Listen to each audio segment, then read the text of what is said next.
Hola. ¿Nos regalas un me gusta a nuestra página Tejilín Multimedios en Instagram y Facebook? ¡Gracias! Ahora, descarga nuestra aplicación de Tejilín Radio en Play Store y App Store.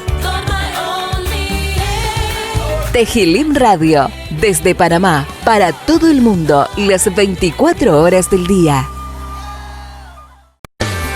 Hay un momento especial donde tenemos una conversación muy amena entre nosotros. Superación personal, tips financieros, historias de éxito y saludos.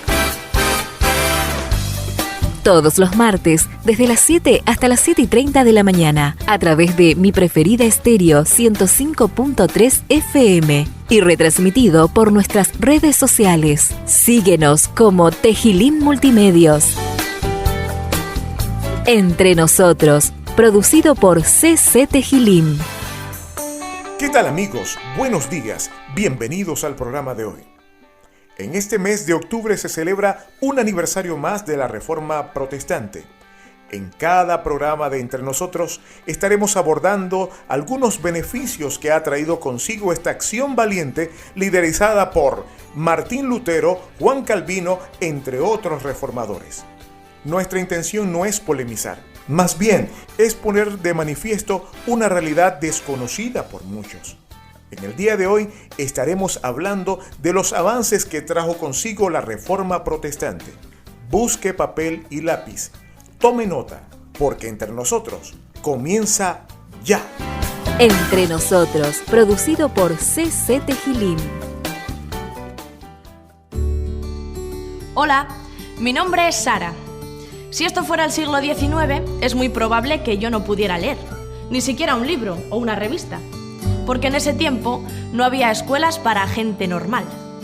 De hecho, la segunda parte del siglo XIX, solo 1 de cada 10 mujeres sabían leer, y solo 3 de cada 10 hombres podían hacerlo. A día de hoy, el 98% de la población, o sea, casi toda España, puede leer. Pero lo que muy pocos saben es que un gran impulsor de nuestro sistema educativo para que eso cambiase fue la Reforma Protestante del siglo XVI. La Biblia fue la impulsora de lo que se llamó la pedagogía de la Reforma. En realidad fue la protagonista, porque el mismo mensaje bíblico dice que conoceréis la verdad y la verdad os hará libres. Pero no podían conocer la verdad, no podían leer la Biblia en su idioma. Era común que se leyera en latín. Por eso es que Lutero hizo un inmenso trabajo para traducirla al alemán. Y posteriormente esa misma Biblia de Lutero sería traducida al francés, incluso previamente al holandés, al inglés, y en realidad se fue traduciendo a la mayor parte de los países de Europa. Uno de los grandes obstáculos con los que se encontró fue el analfabetismo generalizado del continente, ya que solamente unos pocos tenían acceso a la escuela, y por eso había que hacer algo para que todos pudieran leer la Biblia. Con el reformador Martín Lutero a la cabeza, se destacó la importancia de la educación desde el hogar, y con los padres como máximos responsables. El énfasis en los principios educativos involucró siempre a los padres, reforzándose esto en el siglo XIX en España, hasta llegar a lo que hoy serán las actuales AMPAs, las asociaciones de madres y padres de alumnos. España, en la primera parte del siglo XIX, era uno de los países que contaba con el mayor índice de analfabetismo en toda Europa. William Rule, pastor evangélico, abrió en Cádiz la primera escuela evangélica en España en 1835. Esta fue una escuela gratuita y coeducacional, algo que en aquel tiempo fue totalmente novedoso e incluso arriesgado. Santiago Thompson fue un inglés que estuvo en España con el deseo también de dar a conocer el Evangelio, pero él era pedagogo y hizo un trabajo fundamental según el sistema lancasteriano, o como se conoce popularmente, la enseñanza mutua. La aportación de estos protestantes, entre otros muchos, fue seguida por muchos educadores españoles. Para el protestantismo, la escuela fue una de las instituciones más importantes de la sociedad. Esto produjo lo que se llamó el milagro de la multiplicación de los colegios. pues para contrarrestar la influencia de las escuelas evangélicas, la Iglesia Católica abrió también escuelas, lo que en definitiva significaría que la educación fuese potenciada, beneficiando así a la sociedad española, que pasó a ser más culta.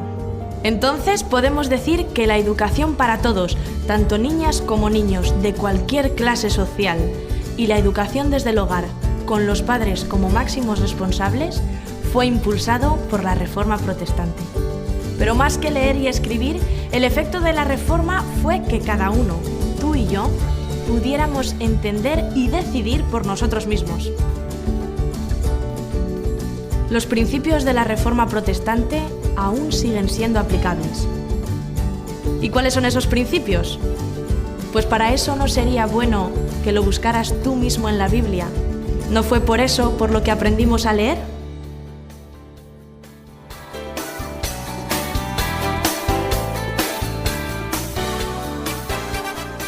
Importantes los aportes que la Reforma Protestante le trajo a la educación.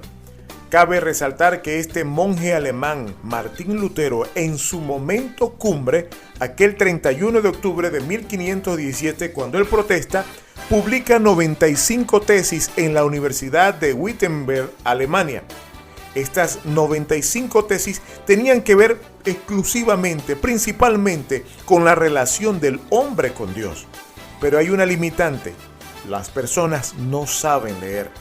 Es aquí donde los reformadores hacen ingentes esfuerzos para educar a los feligreses, para que pudiesen leer la Biblia, tener ese contacto directo, no como anteriormente, donde solamente una persona leía la Biblia en latín y ellos no podían comprender.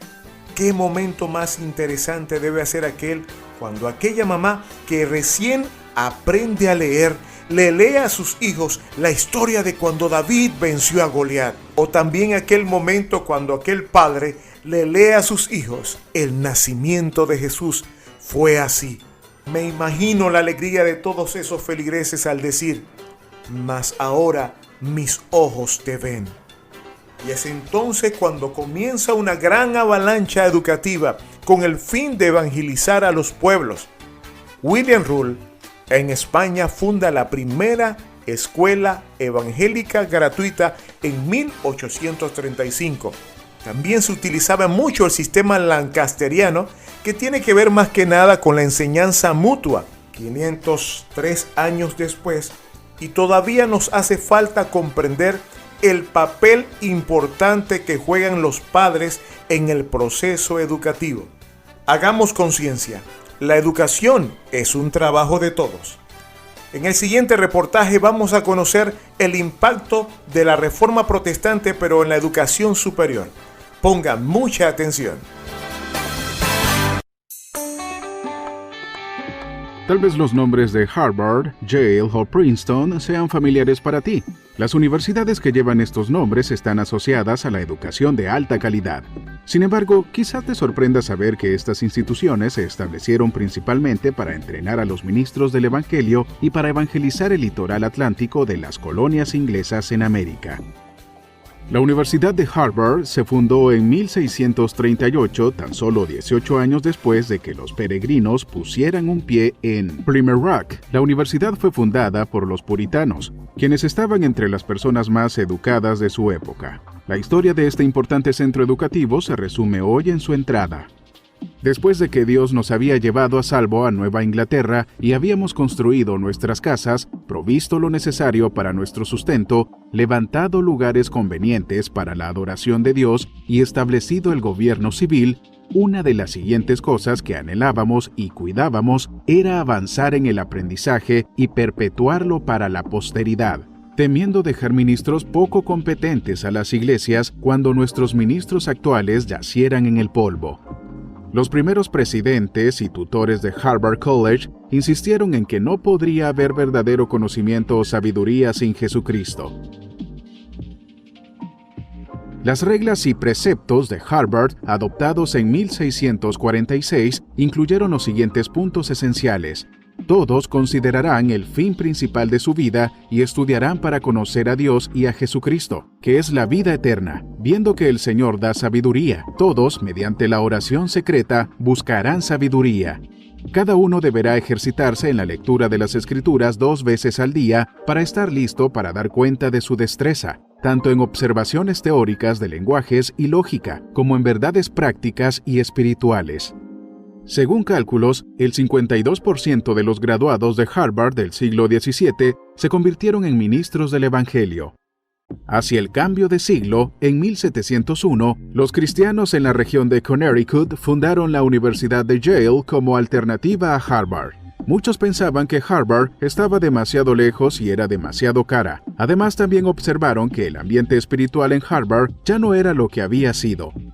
La Universidad de Princeton, fundada en 1746, fue originalmente llamada The College of New Jersey y surgió en parte del impacto del primer Gran Despertar.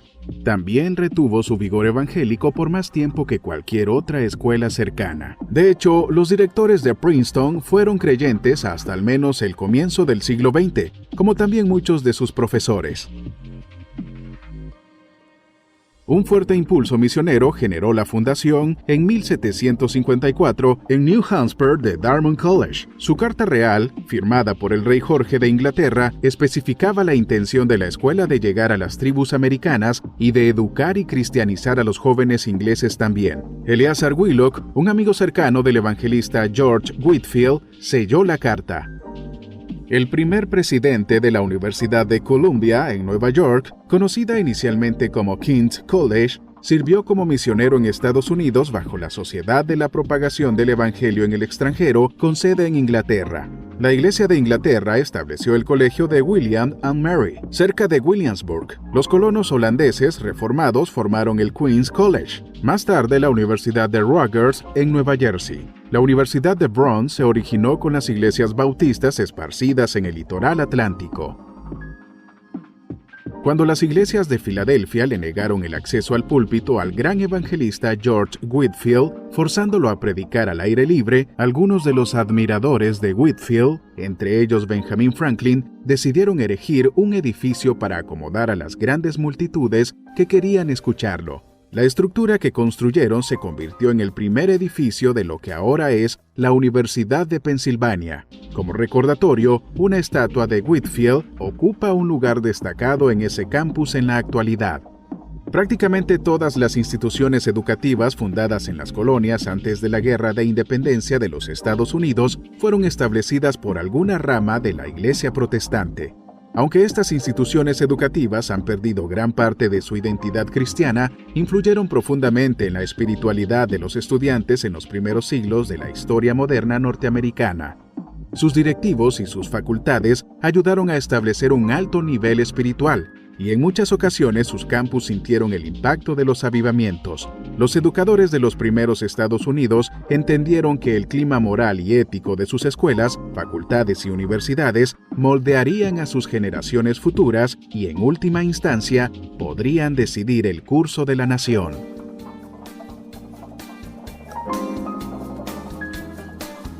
Definitivamente que los reformadores trajeron bendición a la humanidad. Fueron por un objetivo y lograron muchos. Hoy nos beneficiamos. Esperamos que este programa le esté gustando, que sea de su agrado. Lo hacemos con el mayor de los gustos, por usted. Sí, por usted que va en ese bus, en ese taxi, o está desayunando y tomándose su café, pero café con Ganoderma, ¿verdad?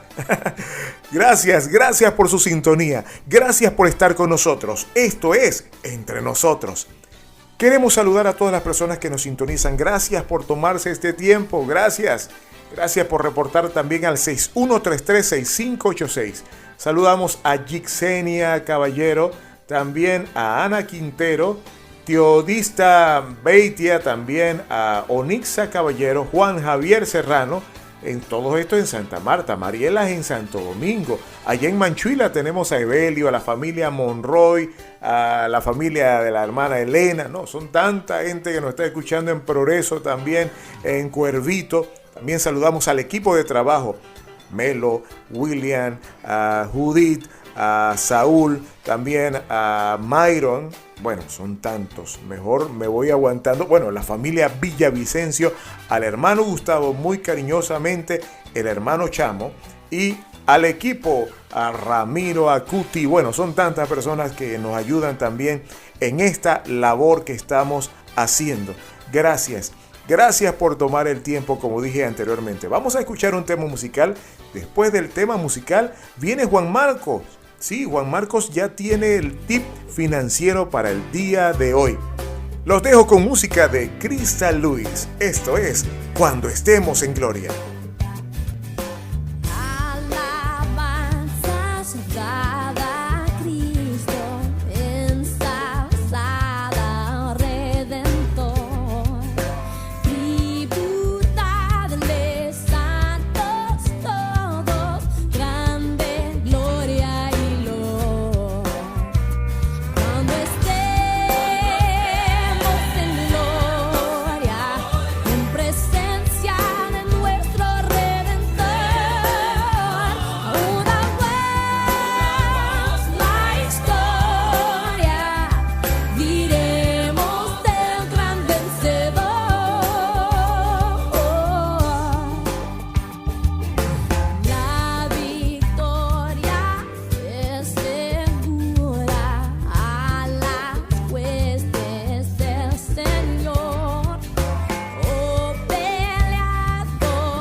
¿Sabías que es posible aprender a tocar piano, guitarra, batería, bajo y violín desde tu celular?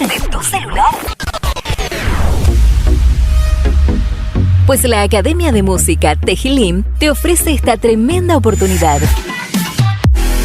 Clases para todas las edades, instructores con experiencia en plataformas de enseñanza virtual. Escríbenos al WhatsApp 6133-6586. Academia de Música Tejilim. Academia de Música Tejilim.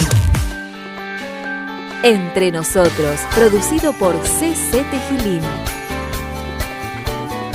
Claro que sí, entre nosotros. Centro Médico Saharán y Sáenz en Paso Canoas.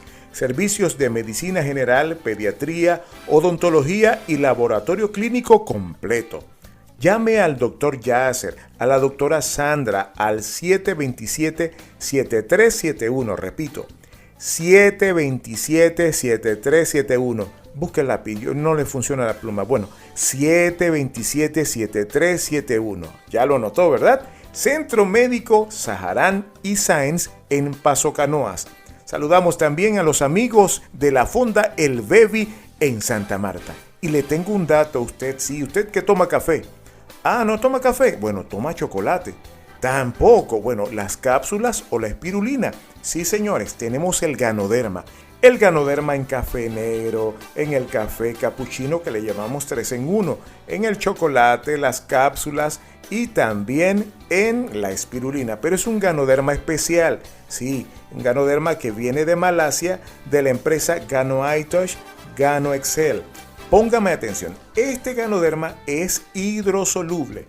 En el café, mira, el porcentaje de cafeína bien pero bien bajito. Lo importante aquí es el Ganoderma porque se le atribuyen muchas cosas, entre ellas que ayuda a detectar, a desintoxicar, a regenerar y rejuvenecer las células. Yo se lo recomiendo, yo lo estoy tomando y sabroso que es. Llámeme al 6248-6537. Repito, 6248-6537. Ganoderma hidrosoluble. ¿Sabe de qué compañía? De Ganoaitosh Gano Excel. Ahora sí, ya está listo Juan Marcos. ¡Adelante! Seguimos con el tip financiero para niños con Juan Marcos. Amiguitos, el esfuerzo que hacen nuestros padres por nuestra educación debe ser bien recompensado. Por eso debemos hacer nuestras tareas y ganar buenas notas. ¡Dios te bendiga!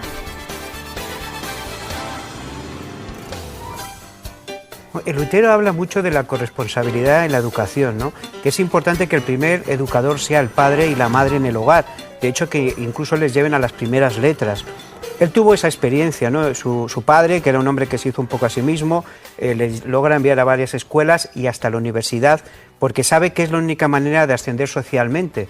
Es esa clase burguesa que se está formando poco a poco, que empieza a tener poder económico, la que busca en la educación pues el romper esas barreras de la sangre, ¿no? De la nobleza, que hasta ese momento impedían que la gente pudiera pues tener profesiones mejores o una vida mejor. Pero hablamos de Lutero, evidentemente Lutero es un personaje clave en la Reforma, pero no es el único, ¿no? ¿Estas propuestas educativas se dan también en otros países y otros reformadores de aquella época? Sí, Lutero fue un pionero en la educación, era algo que le parecía muy importante, introdujo, por ejemplo, la música en la educación, pero también hubo otros reformadores como Juan Calvino, que le dio muchísima importancia a la formación, primero para la comprensión de la Biblia, luego para la creación de un grupo de líderes, ¿no? De que pudiera llevar esa iglesia en marcha, y luego personajes como Zwinglio. Algunas aportaciones, o Melantón, ¿no? En la mano derecha de Lutero, nos parecen hoy increíbles, ¿no? Pero por ejemplo, Melantón defendió la necesidad de que hubiera un recreo, un momento en el que el estudiante pues pudiera despejar su cabeza, ¿no? Por ejemplo, Lutero afirmó cosas como que no se podía obligar y enseñar a base de fuerza, sino poco a poco persuadir al estudiante y aprovechar. Sí, la letra con sangre entra, ¿no? Era aprovechar un poco el deseo innato de los niños de aprender, de descubrir cosas y no obligarles ahí a memorizar nombres absurdos que van a olvidar después de unos años. Antes mencionabas que, claro, todo esto realmente, el origen es el deseo de que todo el pueblo pueda acceder a la lectura de la Biblia, ¿no? Y que todo el pueblo pueda llegar a tener esa capacidad de saber leer, incluso saber escribir, ¿no? Tengo aquí un dato curioso, ¿no? Porque en 1841 dice este informe que solo en España el 9,6% de los españoles sabían leer y escribir, y en esa misma época en Holanda el 90%, alrededor del 90%. ¿Tuvo algo que ver la Reforma Protestante en esta realidad? Sí, la educación se percibía en España, y no solo en España, en otros países mediterráneos de mayoría católica, como un peligro. De hecho, se restringía la salida de estudiantes fuera de España, se prohibía la entrada de estudiantes extranjeros, Y el índice de los libros prohibidos pues no solo limitó la lectura de libros religiosos, sino de libros científicos. La educación siempre era sospechosa, ¿no? El castellano viejo presumía de ignorante porque si sabías leer y escribir se sospechaba que eras de origen judío morisco, porque en estas dos religiones es muy importante acceder al libro y leerlo directamente en el idioma, ¿no? Entonces todo eso hizo que en España especialmente, pero también en otros países del Mediterráneo, la educación se viera como un peligro más que como una oportunidad. Hace 503 años este esfuerzo hecho por los reformadores fue criticado, fue cuestionado. 503 años después, el cuestionamiento y la crítica es constante, pero había una razón de ser: educar a un pueblo que necesitaba conocer a Dios a través de la lectura de la Biblia. Eso trajo consigo el avance de la ciencia. Hubo muchos descubrimientos. Esta acción reformista es la que impera en estos tiempos de cambios o cambios de tiempo. La pandemia ha puesto al descubierto tantos problemas que aquejan al ser humano, entre ellos el acceso a una buena educación. Quizás una parte del problema puede estar en que los padres de familia y las iglesias dejamos este problema en manos del gobierno. Señores, hay que entender, el gobierno tiene su estilo y tiene su velocidad, que es muy lenta y no va acorde a la necesidad de nuestros estudiantes. Es tiempo de reaccionar. Toma en cuenta, en Japón, la tecnología en la educación está a la orden de la mano. Hablemos de Finlandia, donde un estudiante al final de su carrera escolar habla de 3 a 5 idiomas. Es un movimiento que hay que levantar, pero se levanta en casa, cuando le comenzamos a exigir al niño resultados, a los estudiantes resultados. Y es aquí donde aparece un actor muy importante, el educador con vocación, que ama servir, que se apasiona por enseñar a los demás. Igualmente, el educador que se actualiza. En esta pandemia, muchos quedaron preocupados porque no dominaban la tecnología y mucho menos la educación virtual. La educación virtual no es nada nuevo, tiene más de 25 años, así que hagamos algo por la educación. En esos estudiantes están los futuros médicos que nos van a atender. Sí, señores, los futuros mecánicos, los futuros ingenieros, y ni hablar de los futuros políticos. Dios nos ayude. Si desea recibir información de universidades o centros educativos que ofrecen cursos gratuitos para complementar la educación que reciben nuestros hijos o para actualizarnos nosotros los adultos, escríbanos. Tenemos buena información que queremos compartir. Escríbanos al 6133-6586. Universidades como Harvard, Illinois, Yale, también la UNAM de México tienen cursos gratuitos. Si usted los escribe, claro que le vamos a responder. También hay educación teológica gratuita. Le repito el número, 6133-6586. Espero que el programa de hoy haya sido de provecho para usted. El otro martes trataremos otro tema referente a la Reforma. ¿Por qué? Porque octubre celebramos el mes de la Reforma Protestante. No como esa falsa idea que octubre es el mes de las... No diga eso. No ofenda a las damas que cumplen este mes. Este mes celebramos un hecho muy importante que le cambió la historia a la humanidad. Poco a poco iremos descubriendo por qué decimos esto. Gracias. Gracias por estar en nuestra sintonía. Los dejo con música de Vinnie Jar Miami. Esto es Lord Reign in Me. Señor, reina en mí. Hasta luego.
Hay un momento especial donde tenemos una conversación muy amena entre nosotros. Superación personal, tips financieros, historias de éxito y saludos. Todos los martes, desde las 7 hasta las 7:30 de la mañana, a través de Mi Preferida Estéreo 105.3 FM y retransmitido por nuestras redes sociales. Síguenos como Tejilim Multimedios. Entre nosotros, producido por CC Tejilim.